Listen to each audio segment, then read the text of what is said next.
Hey YouTube, Chad here with another beer review. 2BJCP specs. We're back to category 5, the German lagers. And we got a German Pils for 5D. This is Kulmbacher Edelherb. Legendaris Kulmbacher Pils. Actual real German Pilsner from Germany, 4.9% ABV. So with no further ado, let's get right into the specs here. 5D German Pils. Overall impression. A light-bodied, highly attenuated, gold-colored, bottom-fermented, bitter German beer showing excellent head retention and elegant floral hop aroma. Crisp, clean, and refreshing, a German Pils showcases the finest quality German malt and hops. Let's check the comments, history, all that stuff. Modern example of Pils tend to become paler and cooler, drier in the finish, and more bitter as you move from south to north in Germany, often mirroring the increase in sulfate in the water. The Pils found in Bavaria, Here we go. The use of the term Pils is more common in Germany than Pilsner to differentiate it from the Czech style, and some say to show respect. You know, history adapted from Czech Pilsner. You can read that if you want. Characteristic ingredients, continental Pilsner malt, German hop variety, especially Chadz, all those, noble hops, German lager yeast. Lighter in body and cooler, drier, crisper, and more fully attenuated, with more of a lingering bitterness and with higher carbonation than a Czech premium pale lager. Czech Pilsners tend to be like pretty sweet and bready. The German ones are more drier and more hoppy. And it's also comparable to a Munich House, which is the 5A. Let's look at the stats here. 22 to 40 IBU, so pretty bitter. 2 to 5 SRM, very light, and 4.4 to 5.2 ABV, very light alcohol as well. All right, so I'm going to go pour this, and we will be back with the beer review.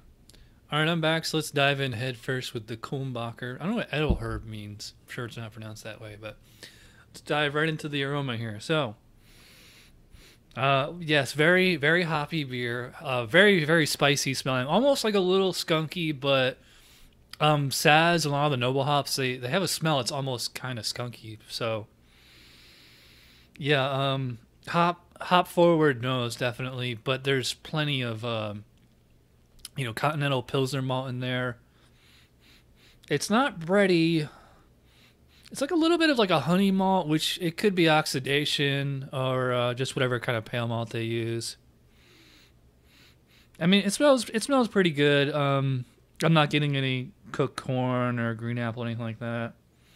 Aroma, medium low to low, grainy, sweet, rich malt character, often with a light honey and slightly toasted cracker quality. Okay, that's what I said.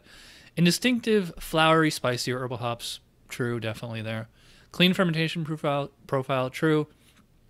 May optionally have a very light sulfury note that comes from water as much as yeast. Maybe that's what I was picking up, is a little sulfur. The hops are moderately low to moderately high. Yeah, I would say moderately high. But should not totally dominate the malt presence, they don't. One-dimensional examples are inferior to the more complex qualities when all ingredients are sensed. May have a very low background on a DMS. I didn't get a DMS. Anyway, so aroma, yeah, I think it's right there. I'm going to go 10. Seems a little generous, but it's an actual German Pilsner, and hopefully it's reasonably fresh, so who knows. All right, moving on to appearance. So we got another, gold, almost banana yellow beer, very clear. You can see the bubbles. Had a big fluffy head on it when I first poured it. Here it goes. Let's check the color on here. Yeah, it's about a 2 or a 3 SRM. It's not completely straw, but it's definitely a nice gold hue, clear, white fluffy head on there. I'm sure it's going to stick around. Let's check the specs. Straw to light gold, brilliant to very clear with the creamy, long-lasting white head. All right, yeah, so it's right there for the appearance. I'll go the full 3 out of 3. For flavor, best part as always, Prost, as they say. I always say if you're an American who likes hoppy beers like IPA, you would probably really love a German Pilsner, because this is, of all the German lagers I've drank so far, this one is definitely the most hop forward. It's just pretty big, spicy, floral, herbal, earthy, all that shit. Big, kind of spicy, but it's not ridiculously bitter. Almost like peppery, like pepper, like table pepper. So kind of a spicy, peppery kind of flavor. Underneath it, you get that kind of light honey malt, slightly crackery kind of taste. There is this kind of sweetness on the finish. Very kind of like a honey, like almost like a lemon honey flavor, which I'm thinking is oxidation. But again, the hops are still pretty prominent. So, I mean, it might be an old bottle, but the hops have not dropped completely. Yeah, the more I pay attention to it, the more I can really pick up that malt. But it's a really, really well balanced interplay there between the hops and the malt. It's almost like a pale ale in that kind of interplay and balance between hops and malts. I'm sure somebody can make like a imperialized one of these, which would basically be like a German IPA, but as a lager. So I guess it'd be a German IPL. But yeah, I really like the taste of these.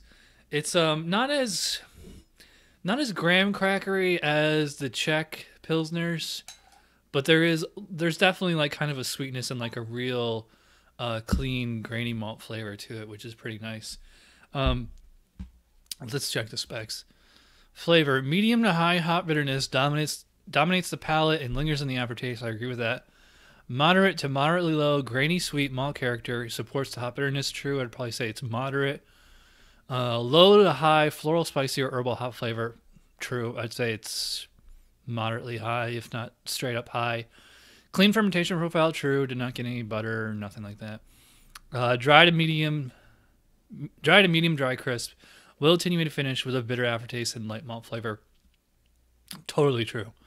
Examples made with water with higher sulfite levels will often have a low sulfury flavor that accentuates the dryness and lengthens the finish. I mean, it might be like a little bit sulfury. This is acceptable but not mandatory. Some versions have a soft finish with more of a malt flavor, but still with noticeable hop bitterness and flavor, with the balance still toward bitterness. That's kind of a convoluted, kind of poorly written description there, but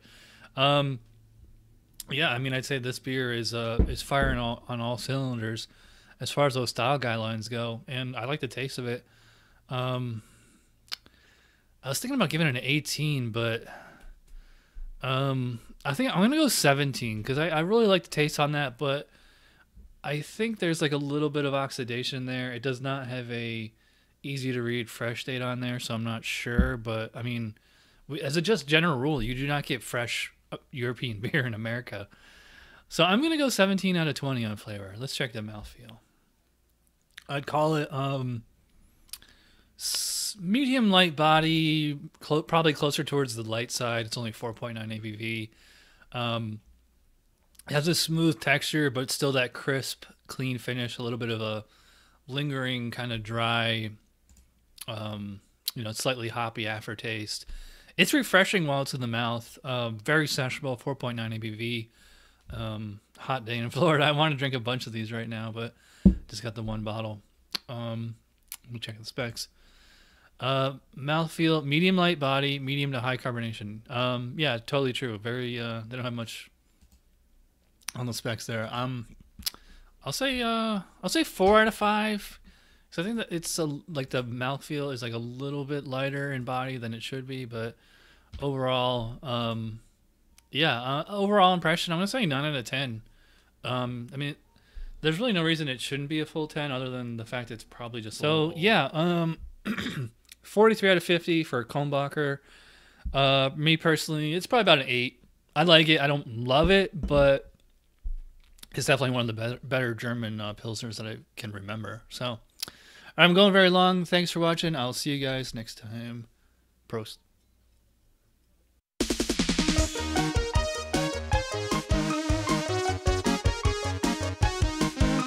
Somebody brewed it. Chad just reviewed it. Thanks for watching Chad's Beer Review. Trust me, the next episode will be a lot better.